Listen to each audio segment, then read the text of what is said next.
con el transcurso del tiempo. ¿Cuál es la meta de todo esto? ¿Cuál es el objetivo? Benjamin Constant hablaba de este asunto, el derecho. En épocas antiguas, en la antigüedad se hablaba de derechos políticos.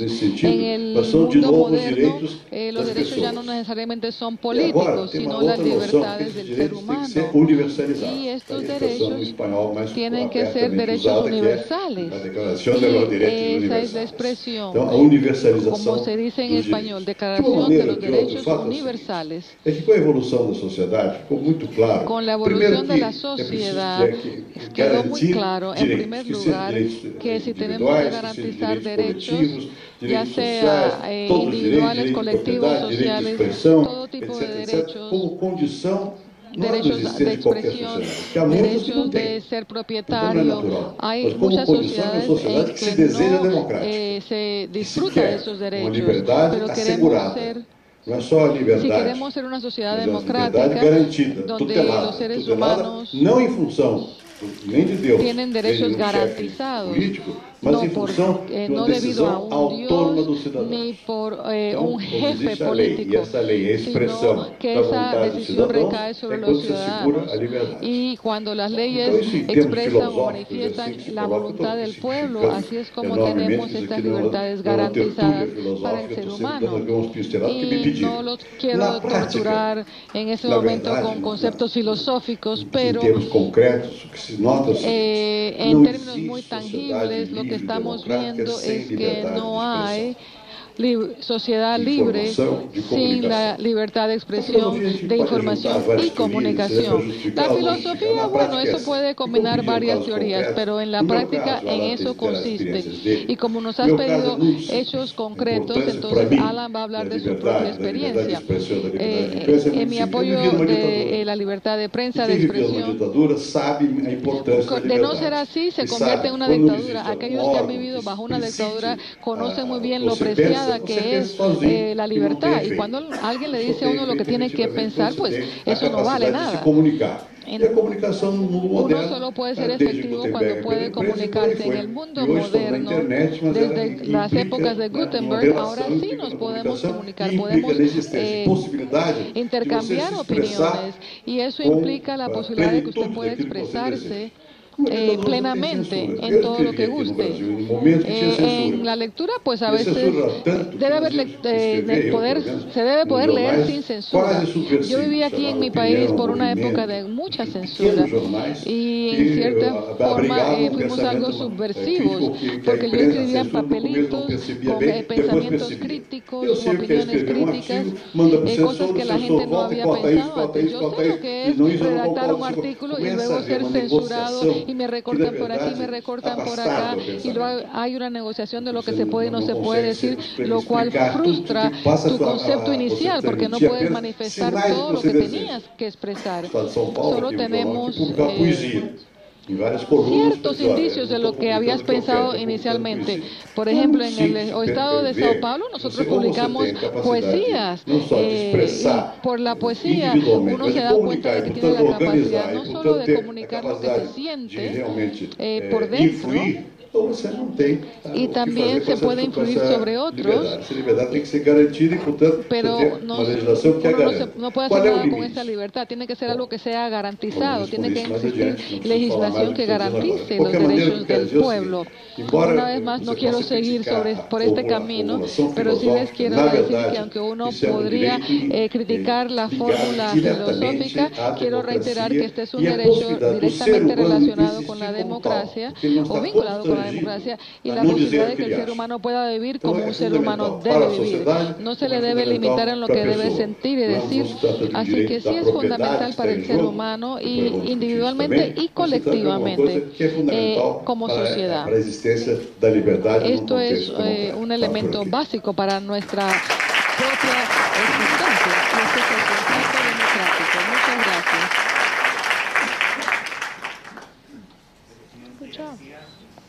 ¿Quieres cambiar? No sé.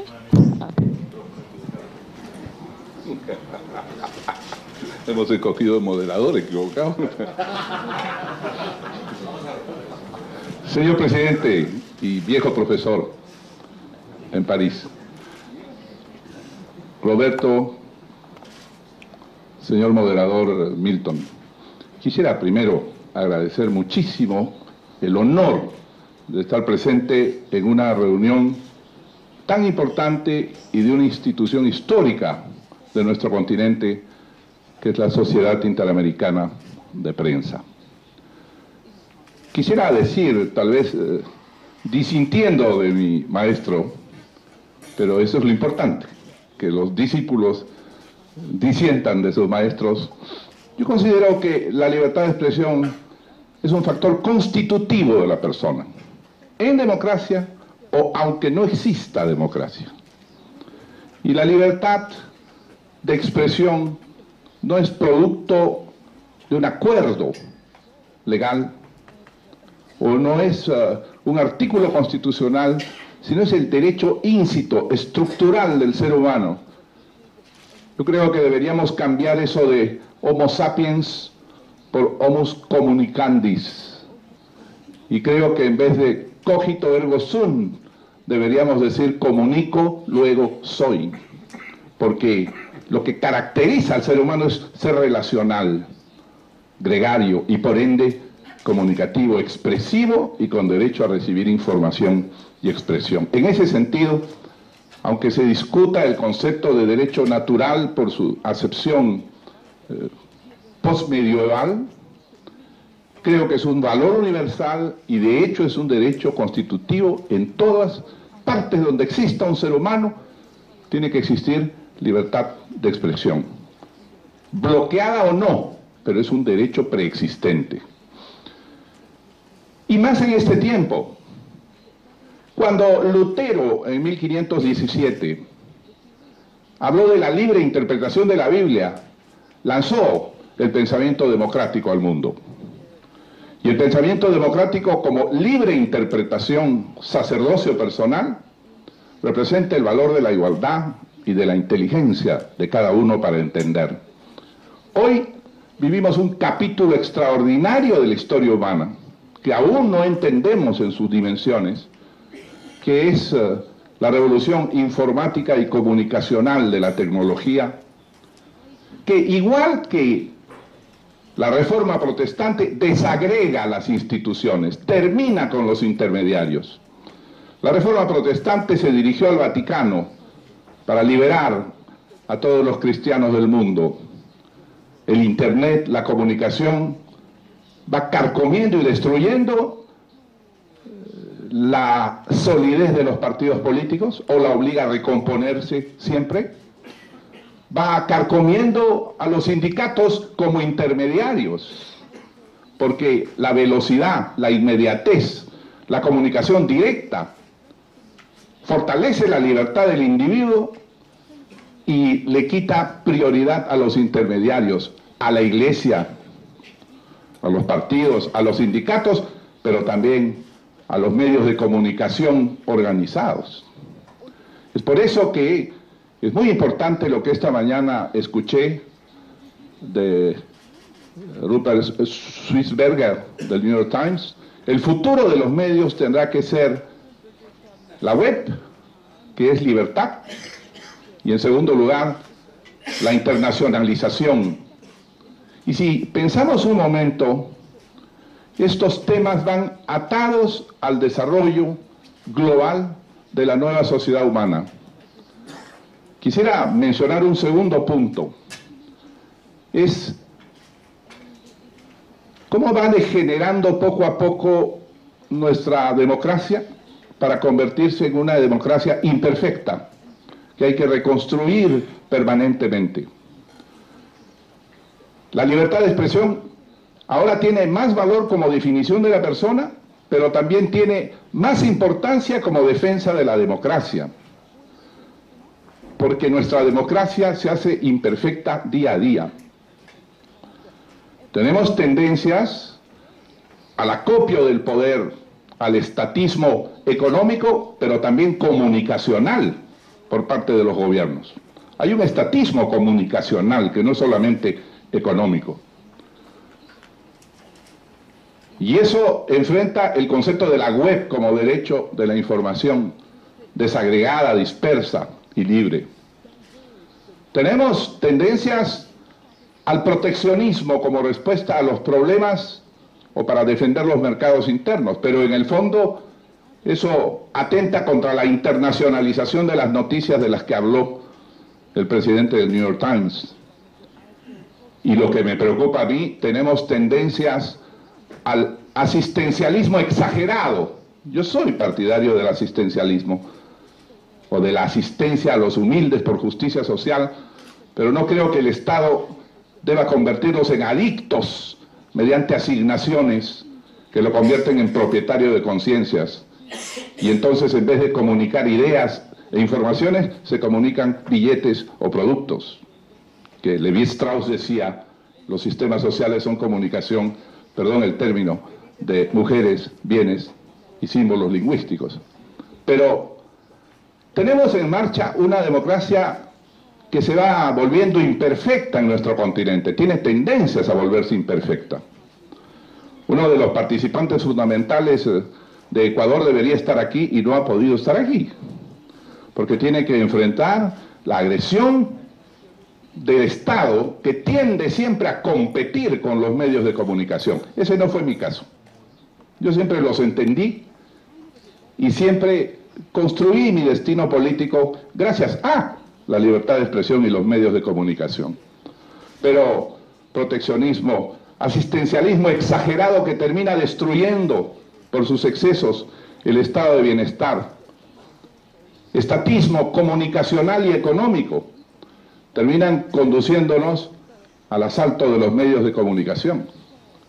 Y entonces el tercer capítulo es cómo se están asaltando los medios.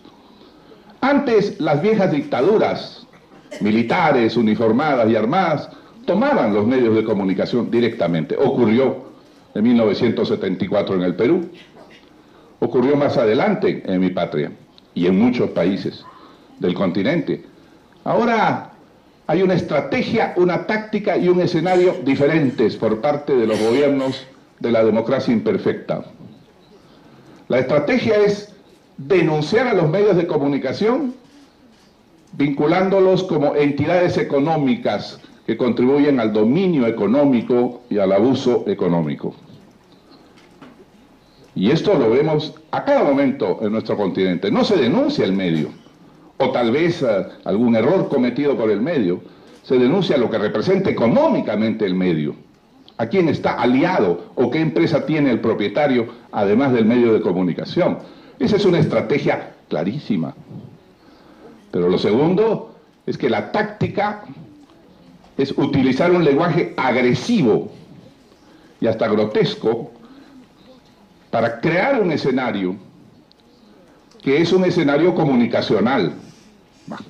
Cualquier experto en mercado sabe que uno puede crear un escenario simbólico en el cual la población consuma la agresividad y vea en el discurso agresivamente grotesco del gobernante, y saben a quién o a quiénes me refiero, ve allí una capacidad de iniciativa y de enfrentamiento al grupo económico, no a la libertad. Entonces estamos viendo en el continente cómo este tipo de democracias imperfectas tiende a crear un Estado proteccionista, un Estado comunicacional, un Estado que busca inmiscuirse en la comunicación y que se está convirtiendo, de hecho, para usar los términos de Marx, el estatismo comunicacional resulta el opio del pueblo en este momento. Y todo eso conduce, cuando no hay una mente clara y tan inteligente como la de Fernando Henrique, a que el proceso reelectivo se convierta en el uso comunicacional del Estado, para lo cual hay que destruir los medios adversos al Estado mediante el ataque sistemático, la iniciativa, el titular que genera el jefe del Estado o el ministro correspondiente.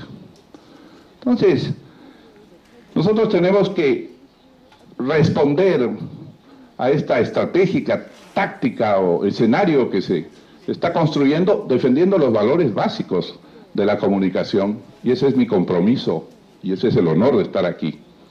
Yo quisiera terminar diciendo, he hecho mi carrera política en libertad de expresión y gracias a la libertad de expresión y gracias a los medios de comunicación. Naturalmente he tenido medios adversos, como todos los políticos, pero yo sé primero que cuando algo es verdadero y real, uno no puede, como se dice siempre, matar al mensajero. Yo lo entendí siempre. En segundo lugar, entendí que como el mundo de la libertad de los medios de comunicación es plural, nunca hay unanimidad de todos los medios de comunicación. Entonces uno no puede estar contra la prensa, es un absurdo. La prensa, con su pluralidad y variedad, ofrece versiones diferentes siempre. Por consiguiente, gracias al sentido de tolerancia y a la necesidad de ver y usar además los datos que la prensa da, buenos o malos, pero que ayudan al gobierno. Esa ha sido siempre mi idea. El mal gobernante es el que busca silenciar, tapar, comprar, agredir. Yo le debo a la prensa y por eso estoy acá. Gran parte de mi carrera política y porque siempre he comprendido que el conflicto de comunicación cuando existe es un conflicto sublimado, superior, mejor que el conflicto bélico, que el conflicto de la violencia. Y como no he tenido nunca el complejo de sentirme menos que otros, he podido contender. Y creo que así nos hemos entendido con la prensa de mi país. El Mahatma Gandhi decía algo que ahora recordaba en el almuerzo. Él decía, muchas veces en la historia parece que la maldad se adueña del mundo, pero siempre, siempre vuelve el bien y el amor. Trasladando eso a nuestro escenario, muchas veces parece que las dictaduras predominan, que las dictaduras logran amordazar, se imponen con su voz, pero siempre vuelve la libertad de comunicación. Los políticos, señores, pasamos, inclusive los partidos políticos pasan en mayor tiempo, pero los diarios, la prensa y por sobre todo la libertad de expresión quedan y quedarán siempre para el bien de la humanidad. Por eso es un derecho fundamental y natural. Muchas gracias.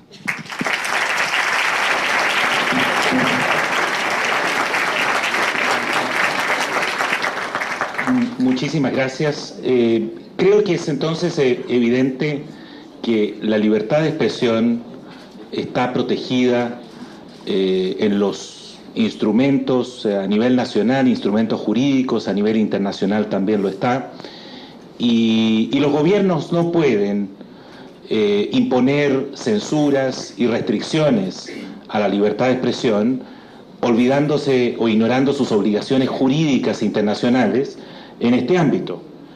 Yo quisiera que el presidente Cardoso reaccionara a algunas citas que tengo aquí de comentarios pronunciados recientemente por el presidente Correa de Ecuador, quien dice, comillas, en América Latina la única dictadura que existe es la de los medios de comunicación. Eso fue un comentario que hizo cuando asistió a la Asamblea General de la OEA en Cochabamba, en Bolivia, en junio de este año. Otra cita, el peligro para la democracia no somos los gobiernos, sino el mal periodismo que defienden los privilegios del gran capital. El presidente Correa, todos sabemos que tiene un conflicto muy serio con, yo me atrevería a decir, no solo con los medios, sino que con los conceptos más fundamentales de la libertad de expresión. Pero él tiene una teoría, presidente Cardoso. Él sostiene que los medios de comunicación, para realmente enarbolar la bandera de la libertad de expresión, no pueden ser empresas con fines de lucro, que deben hacerlo sin fines de lucro, y en esas circunstancias sí podrían estar defendiendo la libertad de expresión. Esa es la teoría que tiene el presidente Correa. Presidente Cardoso, ¿conoce usted algún ejemplo en el mundo donde esa teoría podría tener sentido? ¿Qué opinión tiene respecto de estas expresiones recientemente formuladas por el presidente Correa de Ecuador? Bom, a impressão que eu tenho, eu acho que é a mesma que todos aqui presentes têm. Trata de uma pessoa que não respeita a liberdade e a democracia, que usa a imprensa como...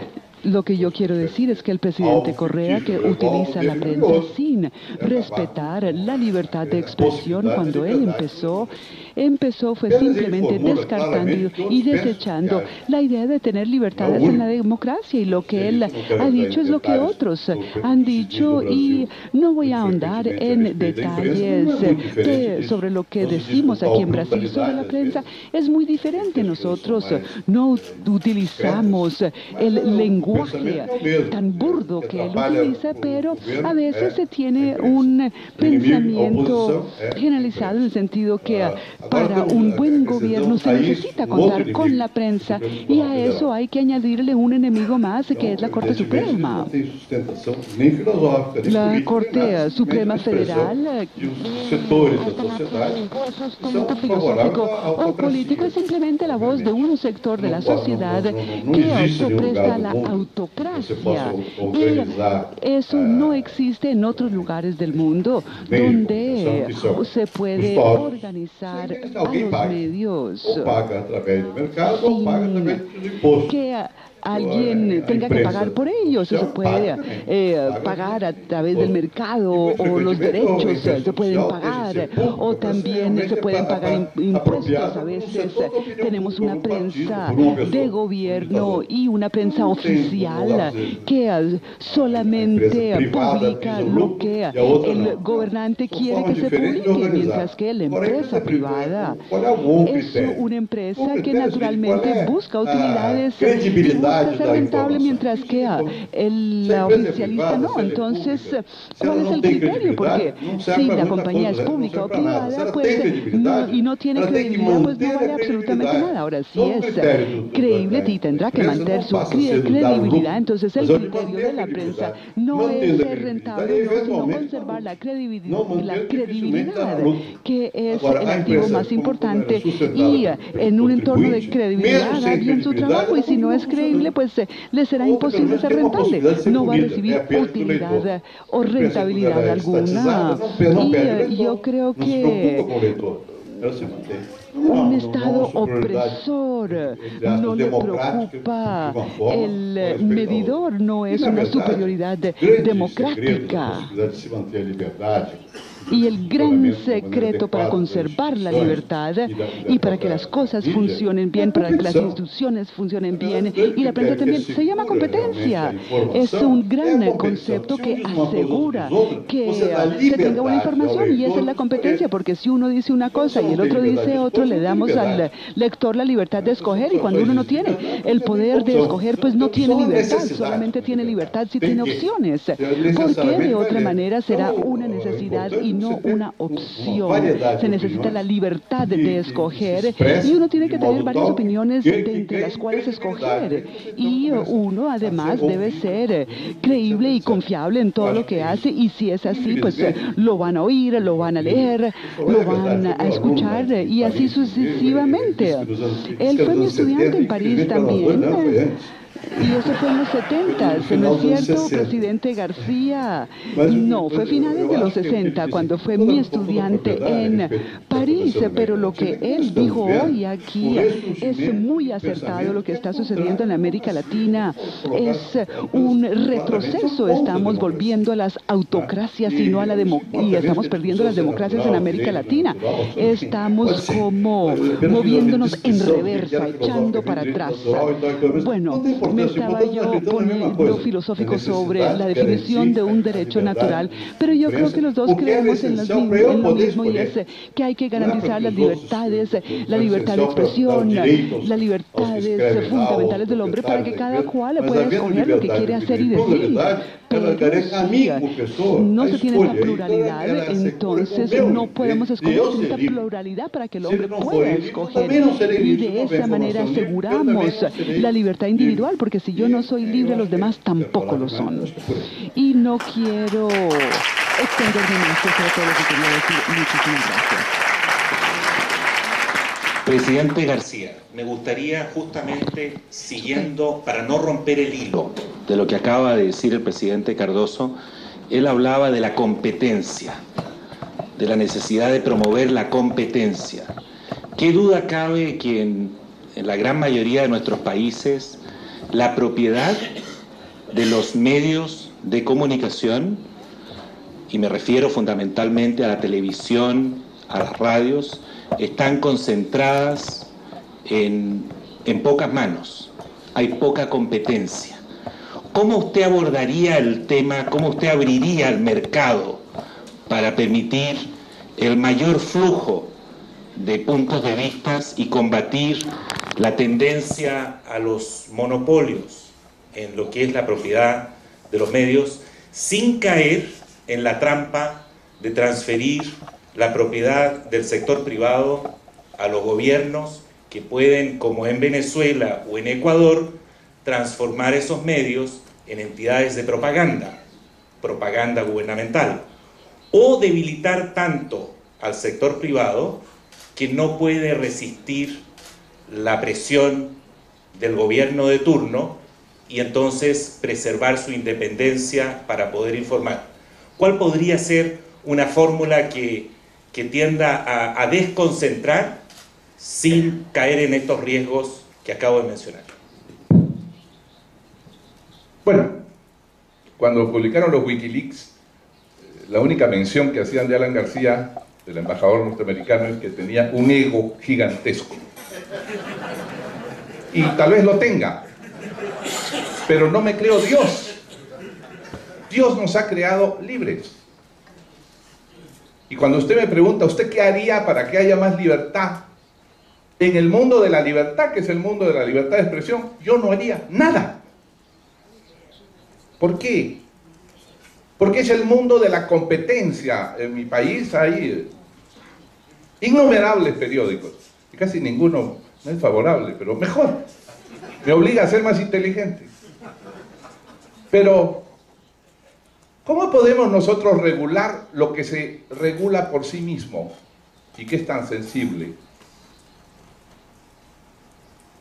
La propia Iglesia Católica y sus imágenes e ideas, a nadie se le ocurriría decir voy a regular para que no tenga hegemonía en algún país.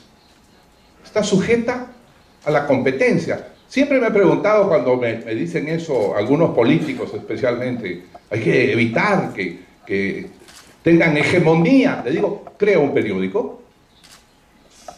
Crea un periódico. Si tienes buenos titulares y buenas ideas, irás ampliando tu número de lectores. Y eso es infinito. ¿Cómo puedo regular el aire, que es infinito? No me pregunte usted eso. Por consiguiente, yo no castigo el éxito. Hay diarios que por su alta lectoría y mayor habilidad de llegar, a veces utilizan pues algunas imágenes que yo no utilizaría, pero es su libertad.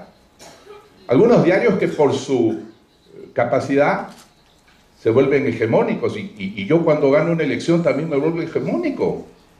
Entonces, ¿por qué no me limitan a mí el ganar?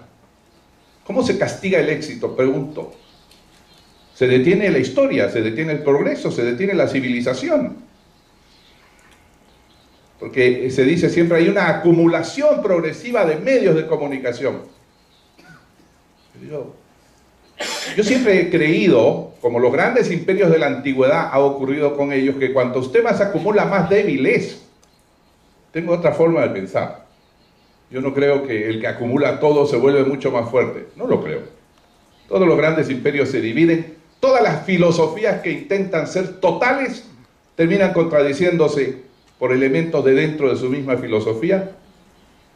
Alguien que se convierte en dueño hegemónico del 90% de la lectoría y de los oyentes termina en gravísimos problemas. Y como decía hace unos momentos, jamás la prensa está de acuerdo entre ella misma. Esa es la virtud de la prensa. Yo nunca he visto una campaña, salvo cuando hay temas de inmensa trascendencia que son milenarios, una vez cada 10 años. Hay un tema que une a toda la prensa, especialmente cuando la atacan. Pero Normalmente, cuando este dice A, el otro dice B, el de allá dice Z. Maravilloso. Es el mundo de la discusión, de la creatividad. Entonces, ¿qué miedo tiene usted a que haya información emitida por un locutor que tiene una gran audiencia? Tiene éxito. Pues, ¿por qué castigamos el éxito? Castiga a Picasso en beneficio a los pintores de muy baja calidad. Castiga al presidente Cardoso por haber ganado 2 veces una elección. Castíguelo. Yo creo en el avance humano a partir del éxito. Y más en este caso, no creo que ningún medio de comunicación, porque tiene capacidad de orientar a sus lectores u oyentes, los convierta en miserables y pobres. No lo creo. Ese argumento, siempre hay que preguntarse, ¿de dónde viene? Viene de las dictaduras. Todos los gobernantes son. André Malraux decía algo: todos los políticos tienen en el fondo un fascista, porque creen en el Estado. No fundaron un medio de comunicación, no han hecho una fábrica, van al Estado. Por consiguiente, quieren fortalecer el Estado. Ese no es mi caso. Creo que hay que fortalecer la sociedad, que es el conjunto de personas. Pero todo gobernante quiere fortalecer el Estado, uno, y no quiere que le pongan la agenda otras personas. Hay un conflicto evidente, pero saludable, entre dos formas de comunicación. El que comunica para persuadir, que es el político, y el que comunica para informar, que es el periodista y el medio de comunicación. Y a ver quién pone las reglas en la mesa o quién pone primero un tema. El político autoritario lo que busca es eliminar al otro. Es en el fondo un terrorista. Y por consiguiente utiliza, como he dicho, todos los medios tácticos, el lenguaje cada vez más agresivo. Fíjense ustedes, a mí me impresiona mucho. Hay alguna transformación en la psicología colectiva de nuestro continente.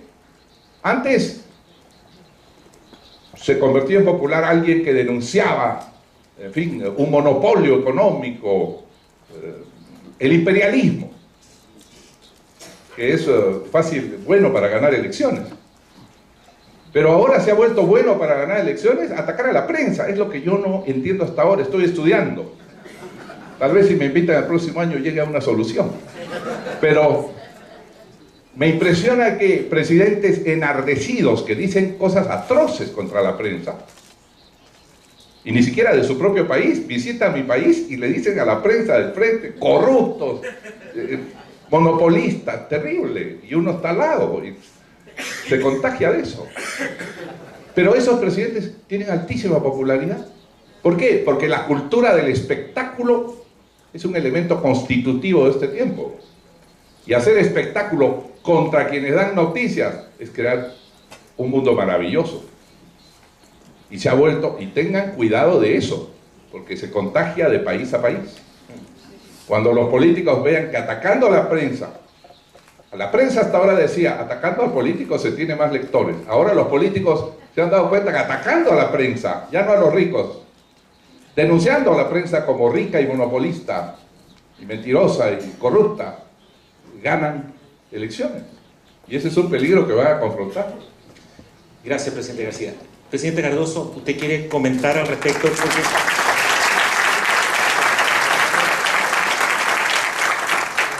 Lo que ha planteado el presidente García es muy importante. Sin embargo, yo me estaba refiriendo fundamentalmente al acceso a las licencias, a la frecuencia.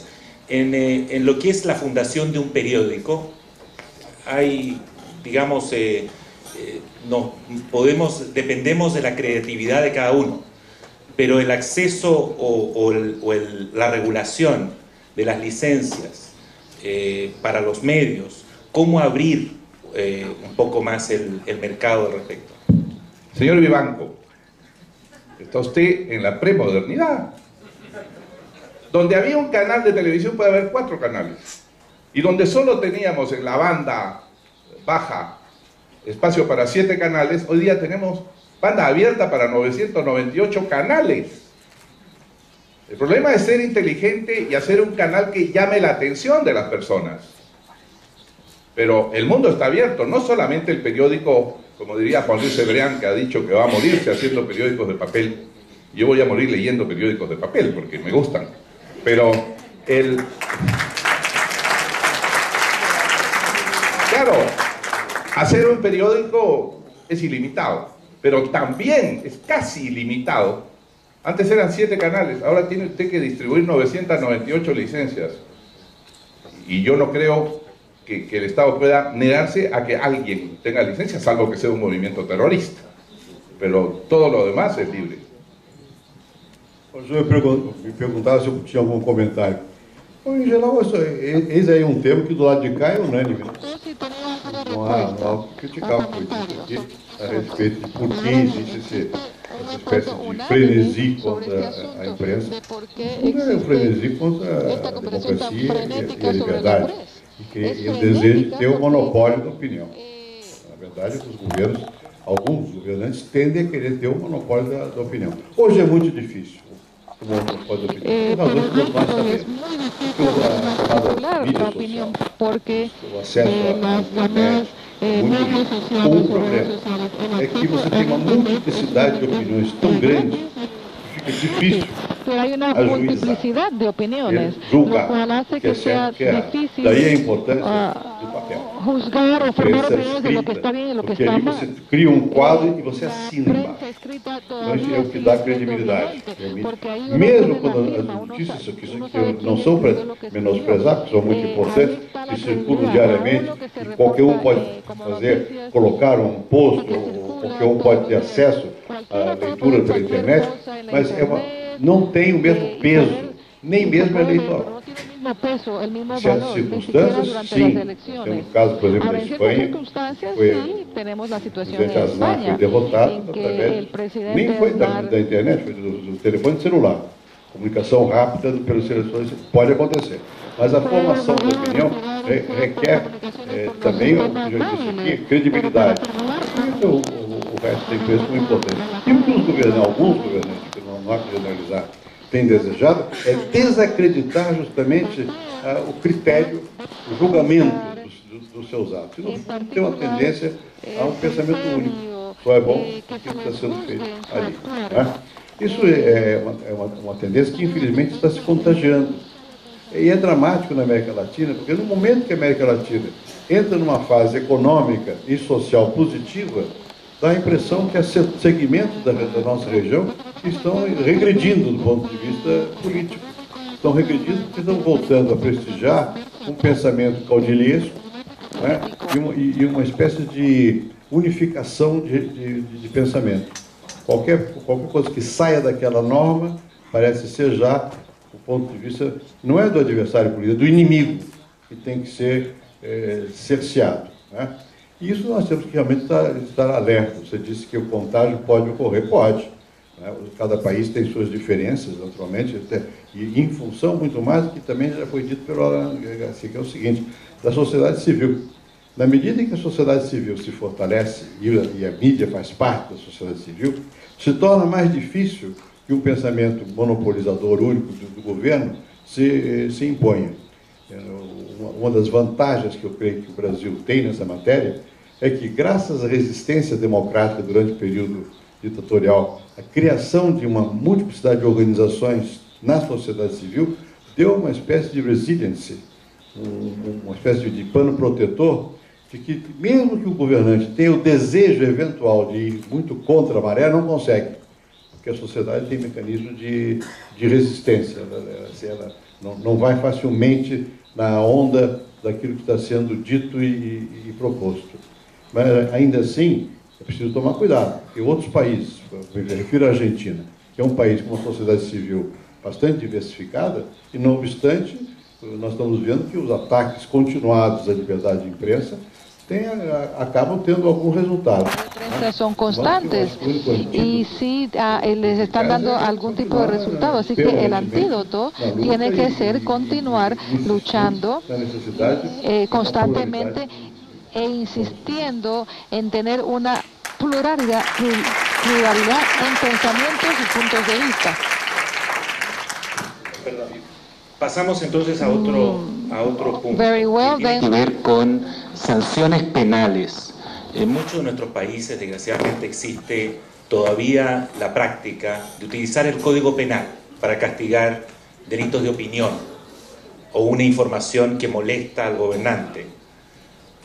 Hay también restricciones muy recientes a cubrir procesos electorales, tanto en lo que son las exit polls, ¿no? las encuestas de salida de las urnas, lo hemos visto en el caso de Venezuela recientemente, pero también en el caso de Ecuador hay una legislación que en los hechos les impone censura a los medios para cubrir el proceso electoral en su etapa final digamos, con el argumento de que se estaría beneficiando algunas de las candidaturas. ¿Qué opinión les merecen a ustedes estas prácticas que en los hechos imponen censura o autocensura? Censura e autocensura deve ser sempre com censura, repudiado, não pode ser aceito. No caso aqui mencionado, esto siempre se debe repudiar, la censura y la autocensura con respecto a la limitación impuesta sobre la publicación de las encuestas hechas al salir de las urnas, lo que se llama en inglés los exit polls. Institutos encarregados de aferir a opinião pública, dificilmente esses institutos coincidem. Hay institutos de investigación que verifican la opinión pública, pero a veces no coinciden. No es porque cometan un error o un tipo técnico, sino que la opinión es algo tan volátil que el día antes de las elecciones publican un resultado y al día siguiente habrá otro, y luego dicen, no, que hubo manipulación. No necesariamente es así. Casi nunca esto va a tener un efecto profundo en el resultado.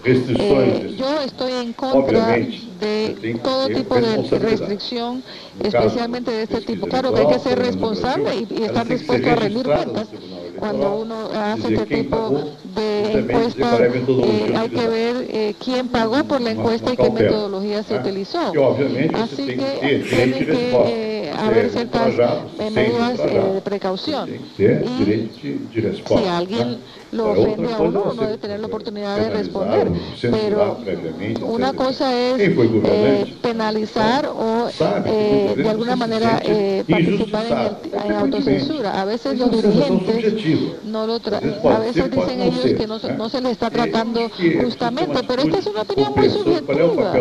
Así que hay que tener una actitud de compresión, el papel de los medios en general. ¿Cuál es ese papel? Ese papel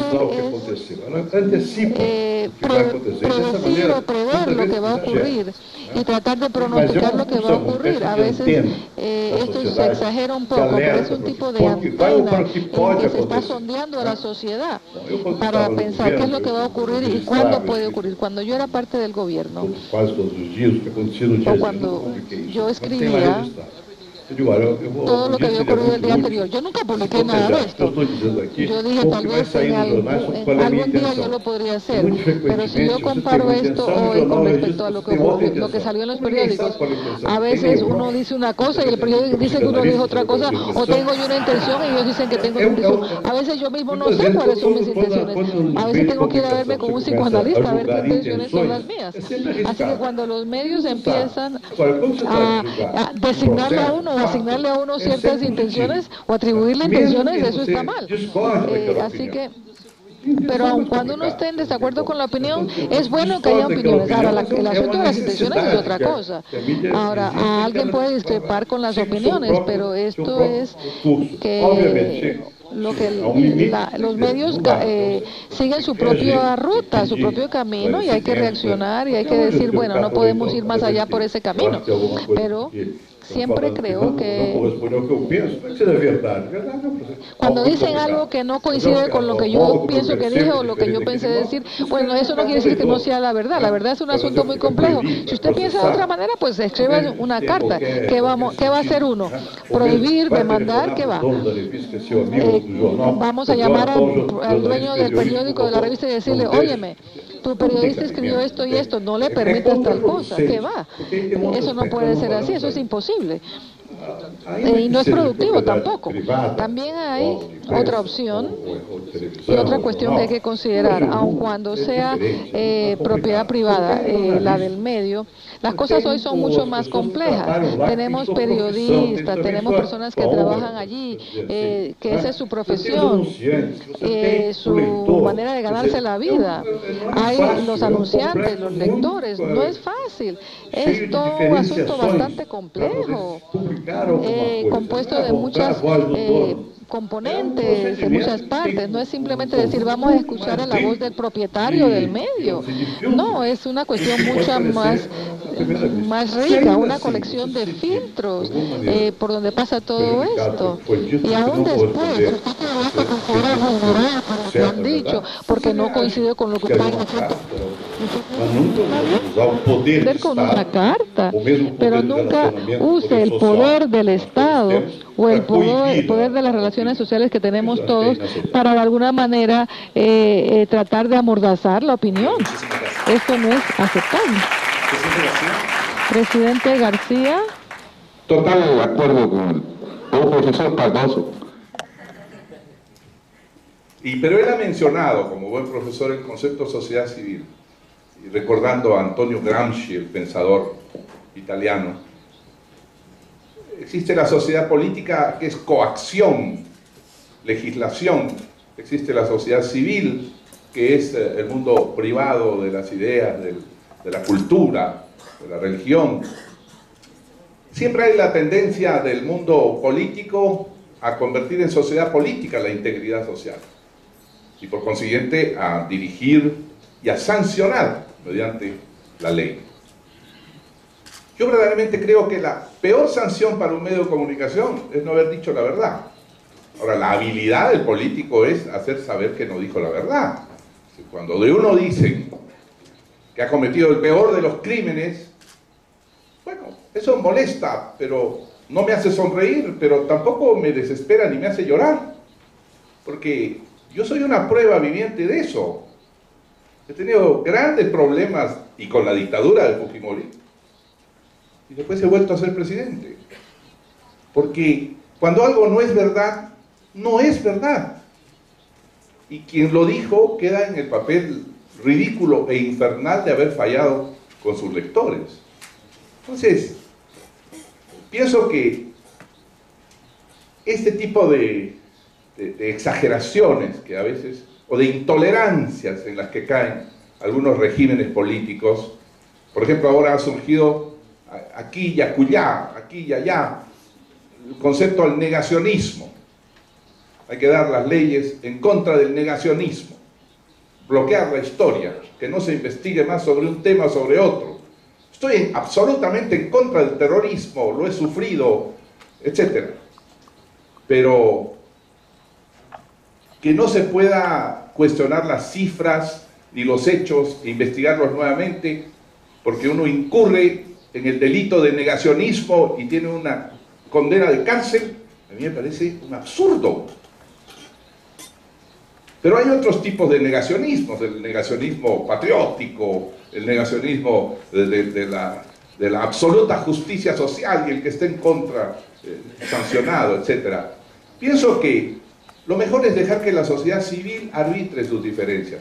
Cuando la prensa agrede a una persona privada y tiene alguna consecuencia, es problema de la persona privada hacer valer sus derechos ante el juez.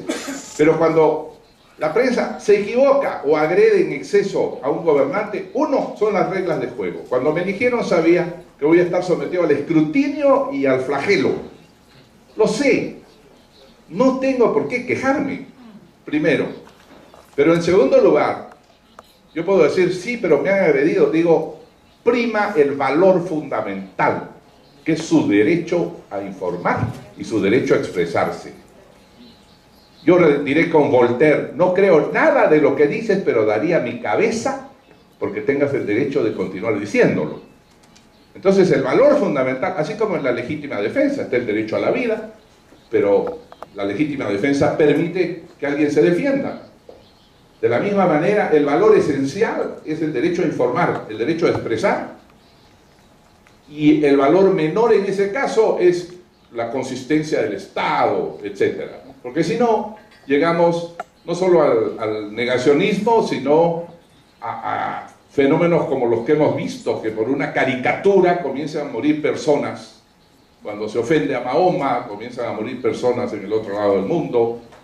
Y eso a mí me parece atroz. Es un retroceso, un salto hacia atrás de la historia humana, que verdaderamente en este tiempo no es permisible. Muchísimas gracias. Tengo una última pregunta. Nos quedan, si ese es el reloj que regula esta reunión, nos quedan 25 minutos. Tengo una última pregunta antes de abrirla a las preguntas de ustedes. Y consiste en lo siguiente. Presidente Cardoso, cuando usted era presidente de Brasil, usted participó en la segunda cumbre de las Américas en Santiago.